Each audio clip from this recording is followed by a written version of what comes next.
Hello, this is June and I'm getting ready to do my next scan on myself. So this is what the scanner looks like. It just looks like a big mouse. And we're all set. My computer says place my hand on the device. I'm placing it on and then click start. And it is scanning.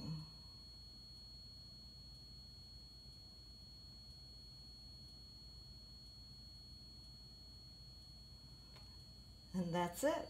And here's the charts. And there will be a series of charts. And for time's sake, we won't go any further. But there's information over here that you will be able to read in your portal that shows everything that your body wants to reveal to you at this moment in time. Bye for now.